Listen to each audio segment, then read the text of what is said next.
출애굽기 2장 1절에서 10절까지 교독하시고 10절 말씀 합독하도록 하겠습니다. 레위 가족 중 한 사람이 가서 레위 여자에게 장가들어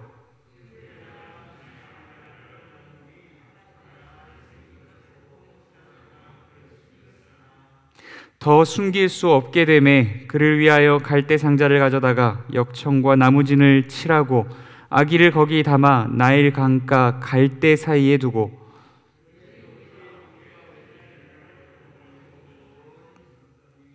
바로의 딸이 목욕하러 나일강으로 내려오고 시녀들은 나일 강가를 거닐 때에 그가 갈대 사이에 상자를 보고 시녀를 보내어 가져다가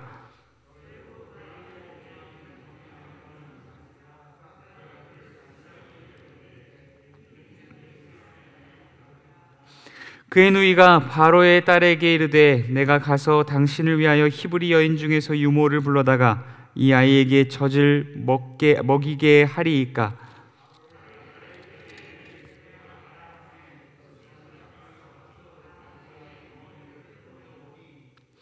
바로의 딸이 그에게 이르되 이 아기를 데려다가 나를 위하여 젖을 먹이라. 내가 그 삭슬 주리라. 여인이 아기를 데려다가 젖을 먹이더니 그 아기가 자라매 바로의 딸에게로 데려가니 그가 그의 아들이 되니라. 그가 그의 이름을 모세라 하여 이르되 이는 내가 그를 물에서 건져내었음이라 하였더라. 아멘. 잠시 기도하겠습니다. 사랑과 은혜가 많으신 하나님 아버지, 오늘도 우리를 이 복된 자리로 불러주셔서 함께 예배하게 하시니 참으로 감사합니다. 하나님, 예배할 때 우리의 온 마음과 정성과 뜻과 힘과 생명이 주 앞에 부어지는 시간 되게 하시고 주께서 우리의 예배를 기뻐 받으시고 하늘의 은혜와 평강과 위로와 축복을 우리에게 충만히 내려주는 귀한 복된 시간 되게 하여 주옵소서. 하나님, 이 시간 말씀 전하고자 합니다. 성령께서 대언하여 주옵소서. 오직 성령의 능력으로 말미암아 전하는 자나 듣는 자나 주 앞에서 말씀 듣게 하시오며 말씀을 깨닫게 하시옵고 말씀을 믿게 하시오며 성령의 능력으로 이 말씀이 우리 안에 말씀대로 살아갈 결심과 용기와 능력으로 부어져 말씀이 삶이 되는 은혜를 더하여 주옵소서. 함께 하시기 소원합니다. 거룩하신 예수님 이름으로 기도드립니다. 아멘. 출애굽기는 모세라는 한 지도자를 통하여서 이스라엘 백성들이 바로와 애굽의 압제하에서 탈출하고 구원받게 된 사건을 다루는 이야기입니다. 이 이야기는 단순히 이스라엘 백성들만의 이야기가 아닙니다. 후에 예수 그리스도께서 바로와 또한 애굽이 상징하고 있는 죄와 사망의 권세로부터 모든 하나님의 백성들을 구원하여 낼 것임을 상징하고 있는 이야기가 바로 이 출애굽 이야기입니다. 오늘 말씀을 그것을 인용하시면서 함께 나누도록 하겠습니다. 오늘 말씀은 한 히브리인의 가정 가운데에서 태어난 아기를 하나님께서 건지시고 하나님께서 또한 그를 통하여서 이스라엘 백성들을 건지실 자로 준비하여 가시는 과정에 대해서 함께 말씀을 나누도록 하겠습니다. 야곱의 12아들 중 레위의 후손 가운데 한 남자가 태어났습니다. 후에 본문들을 통해서 그 아기의 아버지의 이름이 아므람이요 엄마의 이름이 요게벳이며 또한 최소한 이 아기가 가정에서 한 셋째 정도는 될 것임을 알 수 있습니다.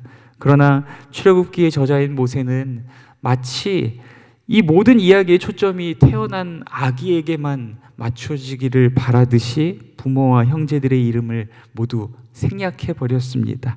아마도 그만큼 이 아기가 하나님의 역사에 귀하게 쓰임받을 것이기 때문에 모든 초점을 그 아기에게 맞추고 있는 것 같습니다.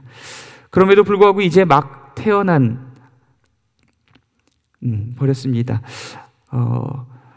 그럼에도 불구하고 이제 막 태어난 남자 아기는 태어나자마자 기구한 운명을 맞이하게 됩니다. 이는 애굽 왕 바로가 이스라엘 백성들 가운데 남자 아기가 태어나면 나일강에 모두 던져버리라고 명령하였기 때문입니다. 애굽 왕 바로는 왜 이렇게 잔인한 일을 결심하게 되었을까요? 이것은 어제 나누었던 말씀의 연장선상에 있습니다. 애굽 땅에 머물던 이스라엘 백성들이 하나님의 축복으로 말미암아 그 땅 가운데에서도, 애굽 땅 가운데에서도 있음에도 불구하고 생육하고 번성하며 온 땅 가운데 충만하고 가득하게 되었기 때문입니다. 하나님의 역사하심으로 이스라엘 백성들이 날로 강성해져 갔기 때문입니다. 애굽 왕 바로는 이스라엘 백성들이 금세라도 애굽 백성들보다 강해지거나 혹은 애굽 밖에 있는 애굽의 대적들과 결탁하여서 애굽을 칠 수 있는 위험이 있다라고 느꼈습니다. 그래서 이스라엘 백성들을 두려워하게 되었고, 그 결과 이스라엘 백성들에 태어나는 남자 아기들을 나일강에 던져 죽여버리라고 말도 안 되는 명령을 내리게 된 것입니다. 이제 태어난 아기를 품에 안은 엄마는 아기가 남자라는 사실을 인지하게 되었을 때 아마 절망에 빠지게 되었을 것입니다. 이 아기가 곧 나일강에 던져져 죽게 될 운명을 생각한다면 그녀의 마음이 찢어질 듯이 아팠을 것입니다. 그러나 엄마의 눈에 아기는 너무나도 예쁘고 소중했습니다.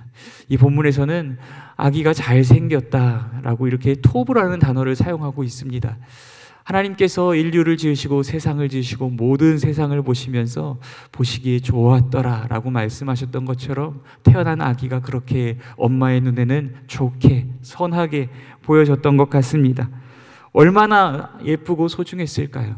아마도 이 아기는 엄마가 자기의 모든 것을 걸고 자기의 목숨을 걸고 왕의 명령에 반역하면서까지 또한 아이를 숨기며 아이를 기르게 할 만큼 그렇게 엄마에게 소중하고 예뻤던 것 같습니다. 그렇게 엄마는 3달 동안 가까스로 아기를 숨겼습니다. 그러나 이제 갈수록 한계에 다다르게 됩니다. 밤낮 없이 울어대는 이 아기의 울음소리가 너무나도 컸기 때문인 것 같습니다. 더 이상 아기를 숨길 수 없는 지경에 이르렀습니다. 엄마는 눈물을 머금고 아기를, 자기의 생명보다 귀한 아기를 이제 보내기로 결정합니다. 아기를 사랑하지 않았기 때문이 아닙니다. 이것만이 아기를 조금이라도 더 살게 할 수 있는 유일한 방법이기 때문입니다. 엄마는 갈대상절을 가져다가 혹여라도 물이 새지 않도록 역청과 나무진을 꼼꼼히 칠하곤 그 안에 아기를 담았습니다. 그리고는 그 아기가 든 상자를 나일 강가 갈대 사이에 두었습니다. 우리가 보통 이 모세에 관한 이야기들을 흐르는 그 물가에다가 아이를 띄워서 악어가 이렇게 막 뛰어노는 그런 장면들을 많이 보았기 때문에 아주 위험한 장면들을 상상하지만 그 말씀의 본문 가운데는 갈대 사이에 두었다라고 이야기하고 있습니다. 아마도 이것이 어딘가로 정처 모를 곳을 향하여서 흘러가기보다는 그 갈대 사이에 머물러 있기를 바랬고, 누군가 그 갈대 사이로 지나가다가 그것을 바라기 원하는 마음으로 그곳에 띄워 두었던 것으로 추측할 수 있습니다. 그런데 이 나일 강가라는 말은 히브리어로 나일 강의 손이라는 말로 표현되어집니다. 아마도 이 엄마가 이 아기를 그 갈대 상자에 담아서 나일강에 띄울 때 어떤 마음이었을까요? 내 손으로 책임질 수 없는 이 아이, 하나님의 손에 맡기는 마음이 아니었을까요? 하나님께서 이 아이의 인생을 책임져 주시고 하나님의 손으로 건져 주시고 보호해 주시고 인도하여 주시기를 간절히 바라는 마음으로 하나님의 손에 맡겼던 것 같습니다. 단순하게 아이를 버린 것이 아니라 기도함으로 하나님의 손에 아기를 맡겼던 것 같습니다. 아기의 엄마는 아기를 포기한 것이 아닙니다. 오히려 그 아기를 유일하게 살릴 수 있는, 아기를 살릴 수 있는 유일한 누군가에게 그 아기가 가기를 바라는 마음으로 기도하며 그 갈대 사이에 갈대 상자를 띄워 두었던 것 같습니다. 엄마는 아마도 아기의 누이를 보내어서 사건이 어떻게 진척되어지고 진행되어지는지를 살피라고 이야기했던 것 같습니다. 그곳에서 누이가 갈대 상자를 지켜보고 있는 사이에 아니나 다를까 그 갈대 상자가 띄워져 있던 곳 근처로 누군가 내려와서 목욕을 하기 시작했습니다. 그녀는 바로 애굽 왕 바로의 딸입니다. 그녀는 어쩌면 이 넓은 애굽 땅 가운데서 이 히브리 아기를 살릴 수 있는 유일한 사람인지도 모릅니다. 그녀는 아마도 아기의 엄마의 의도와 기도대로 아기가 든 상자를 발견하게 됩니다. 또한 그녀는 아기의 엄마가 간절히 기도하고 바랬던 대로 울고 있는 아기를 보곤 그를 불쌍히 여기게 됩니다. 그 아기가 이스라엘 백성들의 아기였음에도 불구하고 말입니다. 그때 마침 기다렸다는 듯이 아기의 누이가 바로의 공주에게 달려가서 이렇게 말합니다. 내가 가서 당신을 위하여 히브리 여인 중에 유모를 불러다 이 아기에게 젖을 먹이게 하리이까. 바로의 딸이 아기의 누이의 청을 허락합니다.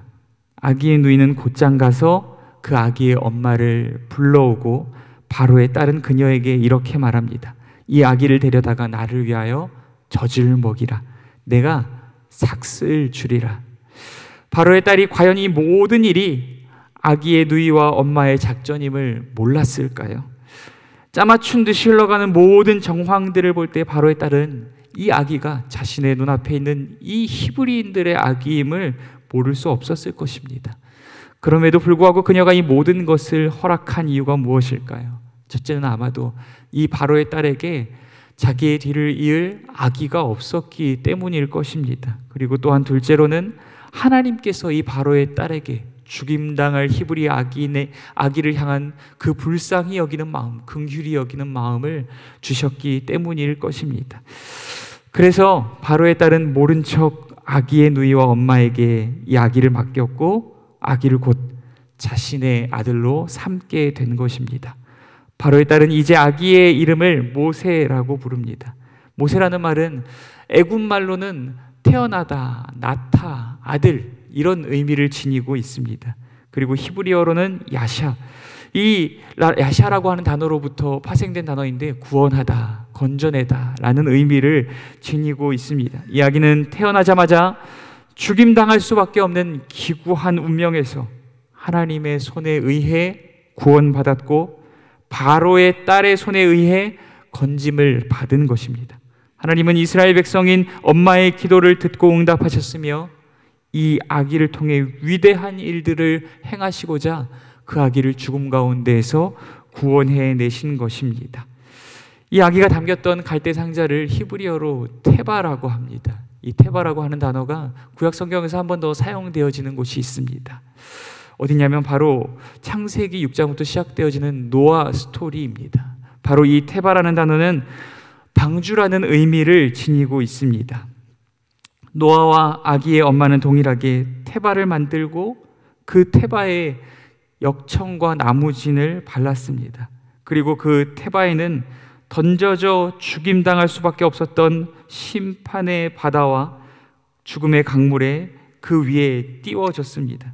그 테바에 들어가지 못한 노아의 시대의 모든 사람들과 또한 모세 시대의 히브리 아기들은 죽임당할 수밖에 없었습니다. 그러나 테바에 들어간 노아와 그의 가족들과 또한 모세만이 심판의 바다와 죽음의 강물에서 건져져 구원받게 된 줄 믿습니다. 테바를 통해 구원받은 노아와 그의 가족들은 하나님의 백성의 새로운 시작점이 되었습니다. 그처럼 테바를 통해 구원받은 아기 모세는 이스라엘 백성의 새로운 시작점이 되어지고 있습니다. 모세는 이스라엘 백성들을 출애굽시키고 이스라엘 백성들을 죽음의 바다 홍해에서 건져낼 구원자로서의 사명들을 감당하게 됩니다. 또한 바로에 의해 죽임당할 수밖에 없었으나 하나님의 손에 의해 구원받았고 이스라엘 백성들을 구원하는 모세의 이야기는 동일하게 헤롯에 의해 죽임당할 수밖에 없었으나 하나님의 손에 의해 구원받으신 분, 그리고 온 인류를 구원하시기 위해 십자가에 못 박혀 죽으셨으나 하나님의 손에 의해 다시금 살아나신 분, 온 인류를 구원하신 우리 주 예수 그리스도를 상징하고 예표하고 있는 줄 믿습니다. 우리 주 예수님은 죄로 인해 영 죽을 수밖에 없는 인류, 곧 우리의 죄를 사하시기 위하여서 십자가에 못 박혀 죽으셨고 새로운 생명을 주시기 위하여서 3일 만에 다시금 살아나신 줄 믿습니다. 예수 그리스도를 믿는 우리 모두는 예수 그리스도와 함께 십자가에 죽고 예수 그리스도와 함께 살리심을 받은 자들인 줄 믿습니다. 오늘 우리에게 예수 그리스도를 믿는 믿음 주시사 놀라운 구원의 은혜를 누리게 하신 하나님의 은혜를 기억하며 감사하고 감격하여 평생토록 하나님께 순종하고 예배하며 살아가는 저와 여러분이 될 수 있기를 간절히 소원합니다. 마치 그 테바 노아의 방주가 향하였던 곳의 끝에서 예배가 드려졌던 것처럼, 마치 이 테바를 통하여서 구원받은 모세가 이스라엘 백성들을 하나님을 섬기고 예배하는 자로 이끌었던 것처럼 예수 그리스도로 인하여서 구원받은 우리도 하나님을 예배하는 삶을 살아갈 수 있기를 간절히 소원합니다. 하나님 한 분만 섬기고 예배하는 삶을 끝까지 살아낼 수 있는 저와 여러분이 될 수 있기를 간절히 소원합니다. 또한 건진받은 그 아기가 이스라엘 백성들을 건지는 귀한 사명을 감당하였던 것처럼 오늘 우리도 예수 그리스도로 인하여서 우리가 구원받은 것처럼 우리 자신의 구원에만 안주하며 살아가기보다 예수 그리스도의 이름을 전하여서 다른 이들을 건져내고 구원하는 삶을 살아가는 오늘 저와 여러분이 될 수 있기를 간절히 소원합니다. 오늘 말씀 묵상하시면서 기도할 때 하나님의 은혜로 말미암아 우리가 구원받았음을 기억하며 감사하고 감동하고 감격하여 날마다 예배하고 하나님만 섬기는 삶 살아가게 하여 주옵소서. 나 자신의 구원에 안주하지 아니하고 다른 죽어가는 이들을 예수 그리스도의 이름으로 건져내는 삶 살아가게 하여 주시옵소서. 이것들 놓고 기도하면서 나아갈 수 있도록 하겠습니다. 또한 가정과 교회와 나라 민족을 위하여서 함께 기도하며 나아갈 수 있도록 하겠습니다. 기도하겠습니다.